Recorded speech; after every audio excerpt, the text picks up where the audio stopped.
Welcome to Familypreneur, the podcast for parent entrepreneurs raising kidpreneurs. It's time for your weekly dose of inspiration and actionable tips to build your business and find better balance, all while strengthening your family. And now we'd like to introduce your host. She's my mom and thebomb.com, Meg Brunson. Hey there, thanks for joining me on another episode of the Familypreneur podcast. We are in the middle of a super special interview series with industry-leading experts who also happen to be presenting at the Organic Marketing Summit on November 9th through 13th. The Organic Marketing Summit is an event I created and hand-selected each amazing speaker for to support busy parents through the process of building profitable businesses without sacrificing family time. This summit is unique because we have one goal: to produce an organic marketing plan that will position you to be profitable and make 2021 the best year yet in your business and with your family. Over 5 days, you'll work through a marketing plan workbook with the guidance of over 20 expert marketers guiding you through the process. At the end of the week, you'll be equipped with a formal marketing plan and the tools and resources you need to execute it. If you haven't already gotten your free ticket to the summit, you can grab that at organicmarketingsummit.com. Now let's introduce today's guest. Today's guest is a #1 best-selling author, speaker, and coach who began her first online brand over 6 years ago while also working in a high-pressure corporate sales position. She was facing a number of challenges in her personal life that limited the time she could spend building her business. She discovered a passion for helping others and poured over $100,000 into developing her vast internet marketing skills.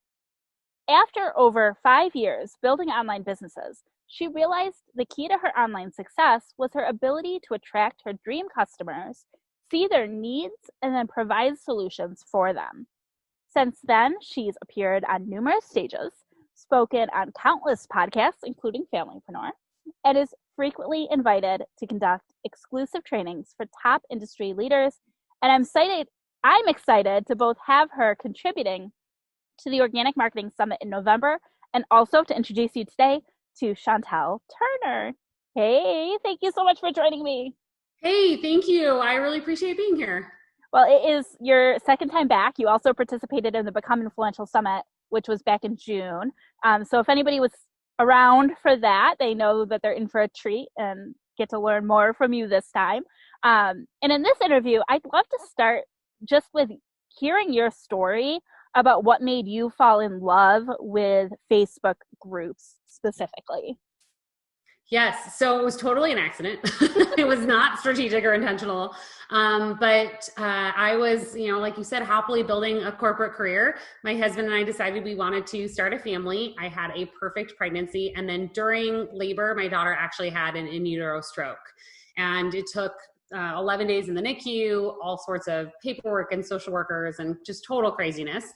And the social workers had said they were applying for stuff for us to help financially, and they never did. And so 6 months down the road, I ended up with a mountain of medical bills. Even though I had a good corporate job and good insurance, like it just does not cover a large portion of that. And I had to kind of scramble. I had been already, working like crazy. My husband was traveling 80% of the year for his work.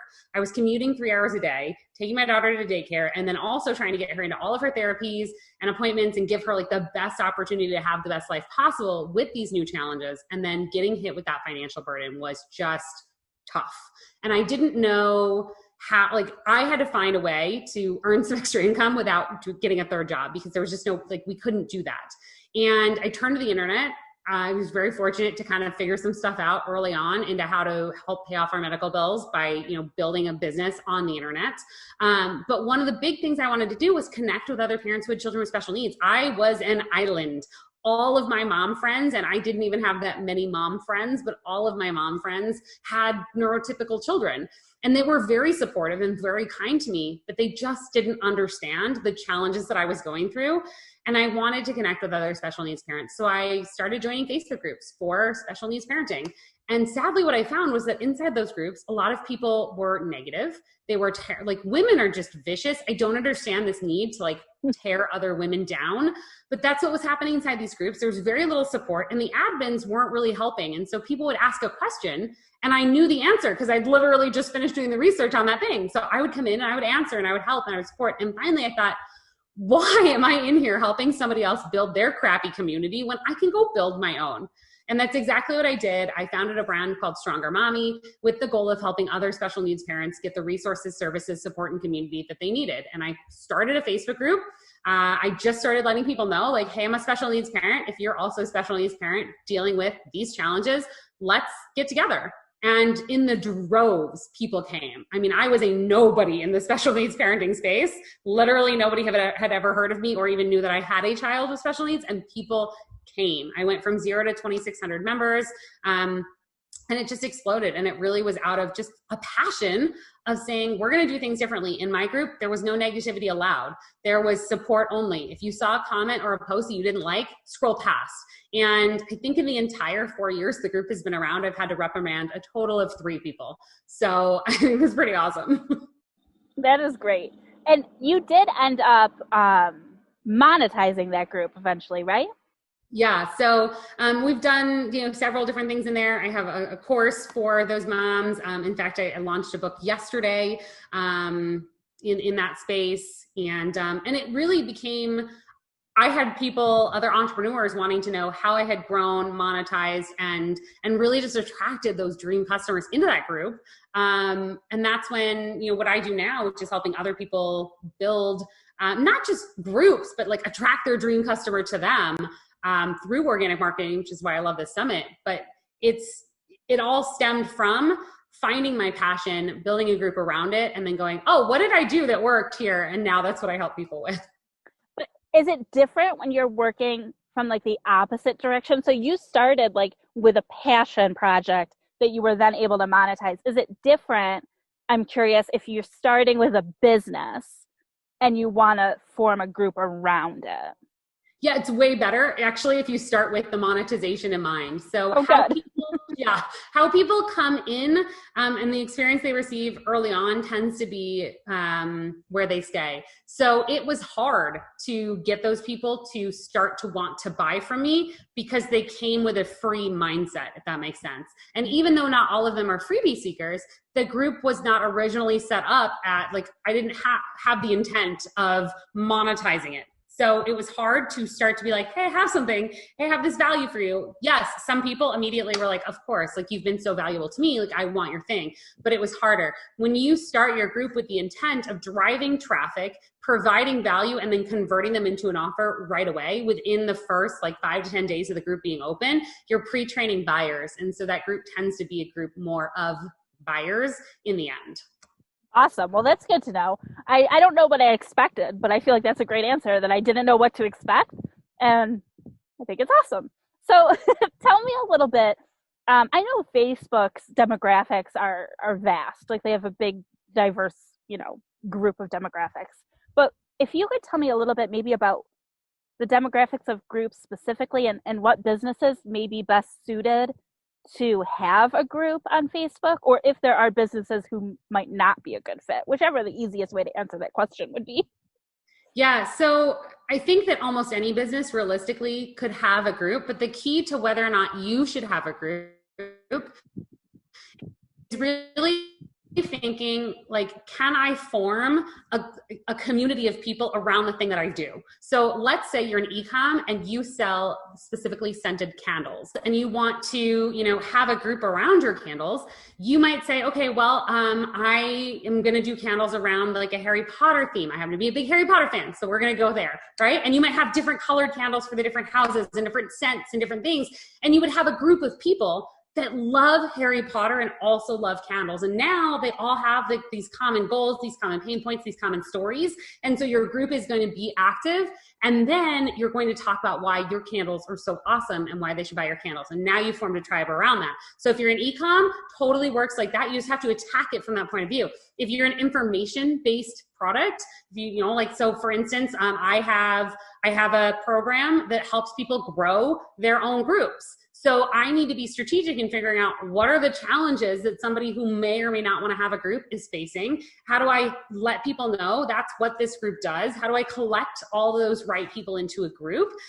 You could be a big brand, for instance, it might be cool if like BMW had their own group. They don't, but they totally should. I know we used to own a BMW. My husband was a huge car guy. Like he would love to talk BMW, whatever, with the other BMW people. And so you can form a group around that. And then as the owner of that group, if you are the people that run BMW, you can do special things for the members. Hey, members only, whatever deal on this thing, or come to our members only event or whatever. And those group members now, they already love your brand. They're going to tell other people about it. And they have a great experience inside that group where they get to connect with other friends who love the brand that they love. Really anyone can have a group. It's just about figuring out why would that person, your dream customer, want to be in your group. And when you figure out why they would want to be there and you tell them that you have this place they want to be, then your group works. Awesome. And I love that. I love the examples. I love the candle example. And I feel like that topic can be anything that you're interested in, and then you just tie it back to what your product or service is. So I love that. Now, at the Organic Marketing Summit, we are focused very heavily on developing a marketing plan. So I'd love to know how important planning is when it comes to developing a Facebook group strategy and kind of just to your success as an entrepreneur in general. Yes. So I definitely float in the middle of like the ready, aim, fire. I'm a little bit more like fire, ready, aim kind of person. I think that there is something to be said for creating something that is strategic, that has a plan behind it, that is thought through. But at the same time, you can't wait for it to be perfect before you launch. And this is where most entrepreneurs get stuck. And I am a perfectionist by all means, but it will literally never be perfect until you launch it and get enough feedback to perfect the thing. So launching is actually what will allow you to someday make it perfect, because what your version of perfect is, I will promise you, is so far from your customer's version of perfect. It's not even funny. And you're going to be like, you might launch something and people are going to ask you questions and you're going to be like, I didn't even realize you needed to know that thing. Like Right. I thought that was so obvious. I thought we all knew how to walk. What do you mean you need an explanation on how to put one foot in front of the other? Okay, let's go back.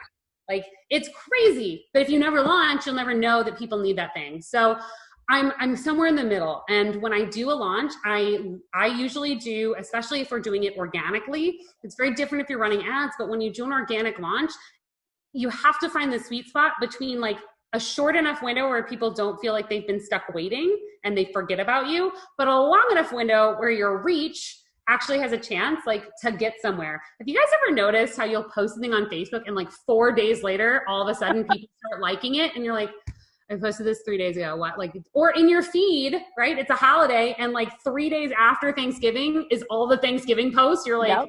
What's going on? And it's the way that the algorithm is trying to, like, it has so much content, it's trying to filter through and it's trying to show you. And so you have to kind of like play that in. So I do an 8-day, technically it's 7 plus like a bonus day launch.